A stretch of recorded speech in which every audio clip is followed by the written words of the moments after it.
Okay, Lord Alfred Tennyson was the fourth child born out of 12 children. His father, George, was a church reverend, and he also supervised his son's private education. However, it was sometimes set aside because he had a heavy drinking problem. His mother, Elizabeth, was an avid supporter of the evangelical movement. Tennyson left home to study at Trinity College in Cambridge, where he joined a group, and they called themselves the Apostles. They would meet to discuss literary events. He soon after became best friends with the leader of the group, Arthur Hallam. In 1833, Tennyson had to return home because he could no longer afford his college tuition. Soon after he found out the most devastating news of his entire life. His best friend, Arthur Hallam, had died. The first poem I'm going to discuss is titled Ulysses. The theme of the poem is very apparent, and it's resentful acceptance. In the poem, Ulysses is introduced as an older man who's a war-worn hero of Greece. I cannot rest from travel. I will drink life to the lees. All times I have enjoyed. Greatly have suffered, greatly both will those. In the first stanza, Ulysses, the tone is really, it's resentful acceptance. He knows he has to give up his life and what he loves to do. He loves to go on adventures and to win battles and be a hero. He knows he has to give it up. And then in the second stanza, vexed the dim sea, I am become a name. As though to breathe were life piled on life, were all too little and of one to me. In the second stanza, there is like a pretty dramatic shift in the tone. Ulysses goes from knowing he has to do it and is willing to do it to not willing and thinking, I can do this, I can go on one more adventure, one more time. And then there's another shift when Ulysses starts talking about his son, because he shifts back to the tone where he was at the beginning of the poem. He knows he has to give up his life. He knows he does. And when he's speaking of his son, he knows he has to do it for his son, because if he doesn't, his son will never have the chance to succeed in the way that he did. The lines I just read, though, vexed the dim sea, I am become a name, that shows how anxious he is to give up his life, because he's afraid that, they're only going to remember what he did. They're not going to remember himself. They're going to remember his name. Much like a past president. You remember the name, you don't remember the person. And you remember the success and failures attributed to the name, but not the person itself. The structure of this poem is kind of funny, really. It was to make the reader confused, much like the confusion Ulysses would have experienced in real life in his own head. Should I give it up? Should I keep going? What do I need to do? And Tennyson does a fantastic job of creating confusion in his readers, because believe me, I was confused. Break, Break, Break was published in 1834 and was the first elegy for the late Arthur Hallam. Break, break, break on the cold grey stones, O sea, and I would that my tongue could utter the thoughts that arise in me. Oh well for the fisherman's boy that he shouts with his sister at play. Oh well for the sailor lad that he sings on his boat on the bay.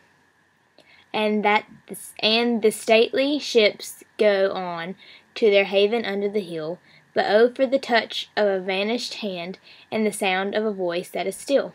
Break, break, break at the foot of thy crags, O sea, but the tender grace of a day that is dead will never come back to me. In this poem, Tennyson uses imagery to create a picture of himself standing on a cliff overlooking the ocean.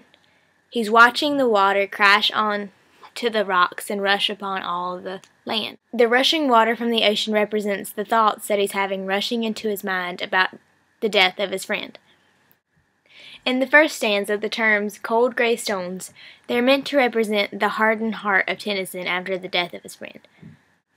There's a shift that takes place at the beginning of the second stanza when Tennyson, he moves from the tone being sorrowful and sad to like admiration and envy as he looks on to the fisherman's his children and the sailor lad. He's envious of their happiness. He wants to have what they have. He wants to be that happy.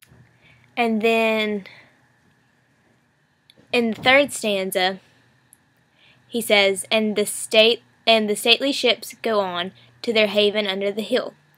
By saying this, he means they know what they're doing, they know where they're going, and they know what to do. He acknowledges the fact that he has no definite plans for his life. He really doesn't know what he's going to do, what he's going to be, what he wants to be. He has no idea what he's doing with his life, and he finally acknowledges that in the third stanza. It shifts once again back to the sorrow and sadness of the first stanza. When it says, but oh for the touch of the vanished hand and the sound of a voice that is still. Those are the last two lines in the third stanza.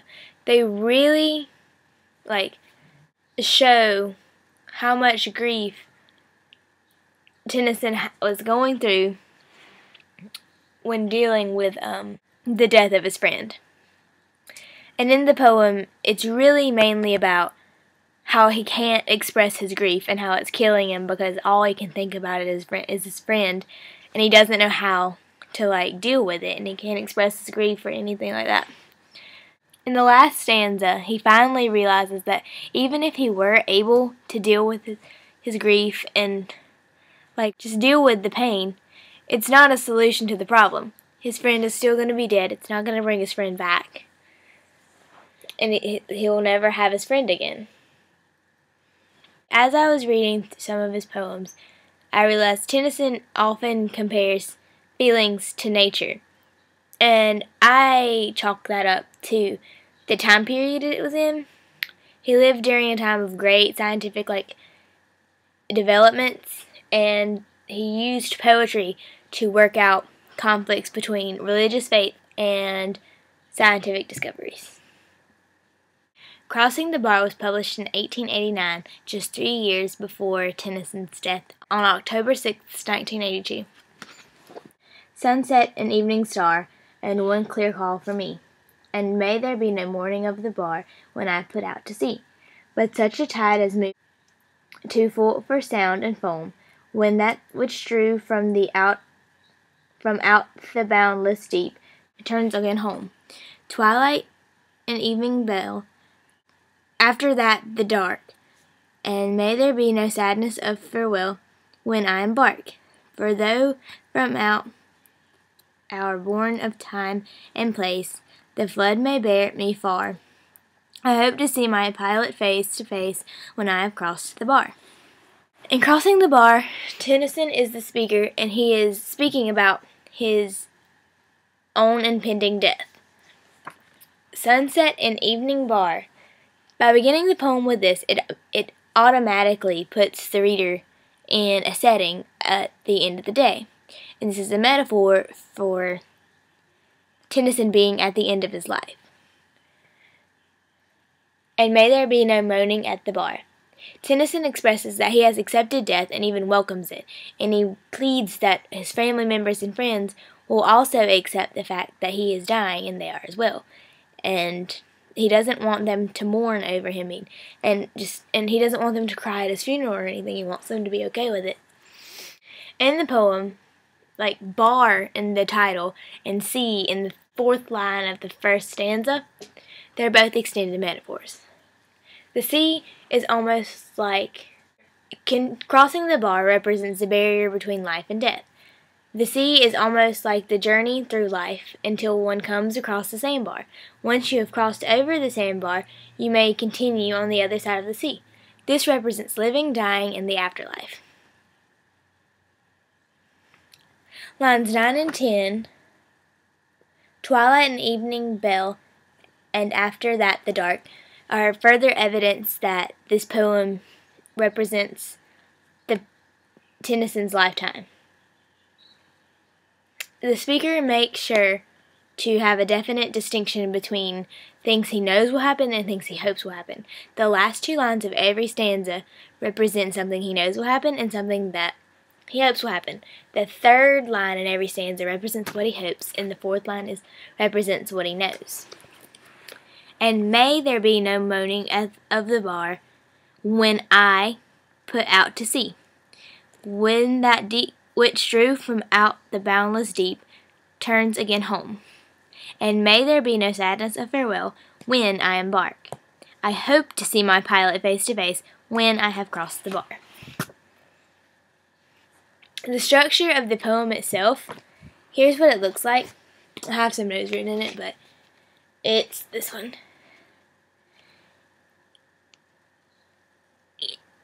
Okay, no, there. It's meant to look like waves. Okay. In the 4th stanza, it's probably the most important stanza in the entire poem. Upon further inspection, time and place are both capitalized. That means he is referring to heaven and God's will. And heaven is the place and God's will is the time. Pilot is also capitalized, meaning he is referring to God.